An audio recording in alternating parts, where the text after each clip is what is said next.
Welcome sa DRS 2.0. Fresh at nagbabagang happenings bang hanap mo? Mga padabarkads man yan o mga trending topics? Pwes, sagutin natin yan. Kaya naman isubscribe nyo na ang ating channel para sa mga nagbabagang balita everyday. So ayan, welcome back again sa ating YouTube channel mga Kadabarkads. And for today's video, ang pag-uusapan natin ay tungkol sa mga importanteng kaganapan sa loob at sa labas ng Itbulaga. So unahin nating pag-usapan ang nangyari po dito sa The Clones. So kahapon nga po, dalawang magagaling na naman na singer ang sumalang dito sa The Clones. So si clone number 1, si Megs, na kung saan ay ginagaya po ang AGs mga Kadabarkads. Magaling siya ha. Mataas yung kanyang boses. Tapos, yung clone number 2, na which is itong si Mary Christine Tebes, ang ginagaya niya naman ay si Kichi Nadal. Yun po yung nanalo, mga Kadabarkads. Kasi sabi nga po ni Tito Soto, hindi galing ang basihan dito, kundi yung ginagayang boses. Dapat katugma ng boses mo yung ginagaya mo. Kaya naman nakita natin na talagang gulat na gulat din itong si clone number 2 dahil hindi niya po expected na siya talaga yung mananalo. Kaya sa mga nagrereklamo po, once na hindi nila nagustuhan yung nanalo, yun po yung dahilan na dapat gayang-gaya niya yung ginagaya niya nakaboses, mga Kadabarkads. Samantalang, pag-usapan naman natin itong inilabas ni SQG na kung saan ay pumano nga po yung kanyang ama, 'di ba? So in-reveal niya dito yung status po ng ama niya at syempre ng mommy niya.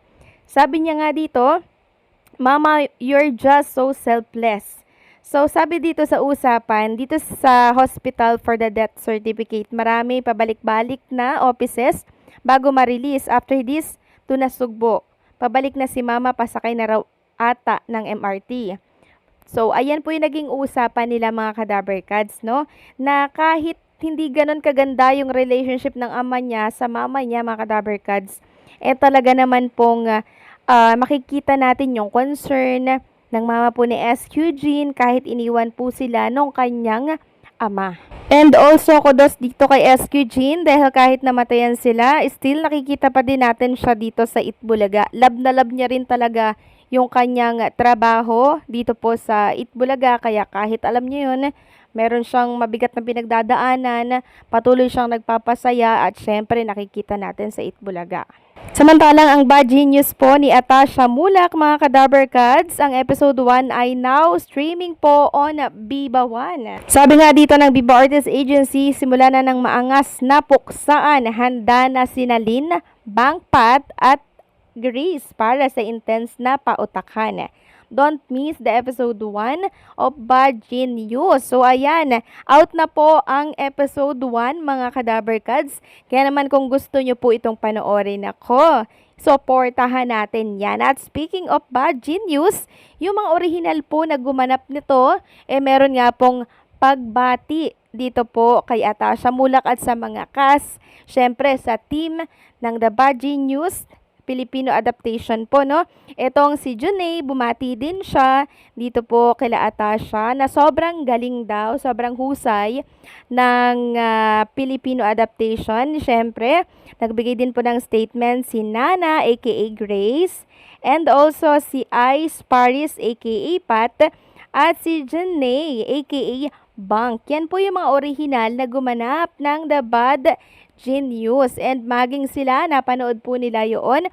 And kudos, bilib na bilib sila. Mahusay daw po ang pagganap ng team or ng mga artista po ng The Bad Genius. Samantalang si Maine Mendoza po, mga Kadabarkads, ay bumati po ng happy anniversary dito po sa Aldab Nation. Sabi niya nga dito, shinare niya po yung post ng TBJ, parang kailan lang, happy 1 decade Kaliserye and Aldab. At alam niyo po, sinagot yan ni Alden Richards sa kanyang ex account.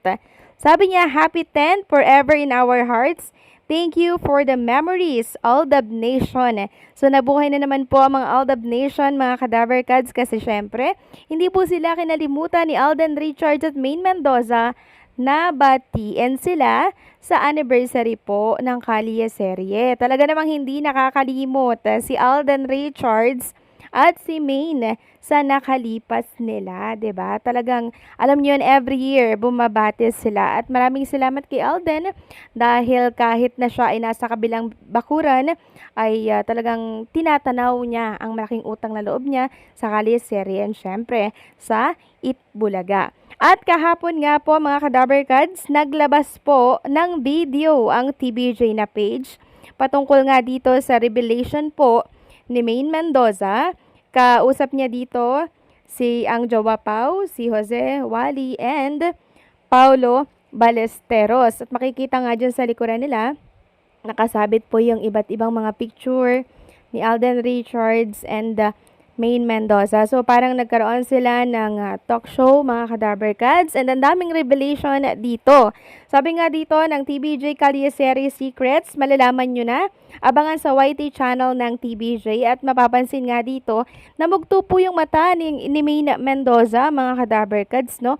So siguro umiyak siya dito during pag-uusap po nila ng jowa Pau. And nakita nga natin dito na wala po si Alden Richards. At marami nga nagsasabi na ayun, hindi nga daw po binayagan ng GMA Network si Alden Richards na umappear dito po sa talk show ng Itbulaga, no, para sana mapag-usapan po yung mga secrets ng Itbulaga na kung saan nangyari po dito sa Kalye-serye.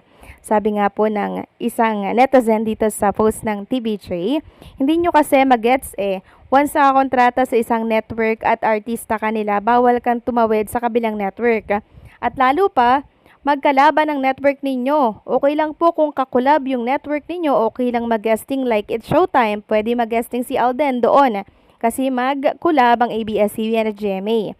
Pwede si Alden doon. Naunawaan naman ng buong Dabber Cards kung bakit wala si Alden sa kanila. So dahil nga po dyan mga Kadaber Cards, mas lalo pong nagngit-ngit ang galit po at inis ng ilan sa mga Dabber Cards natin dahil nga po hindi pinayagan si Alden Richards na makatapak man lang sana dito sa Itbulaga Studio.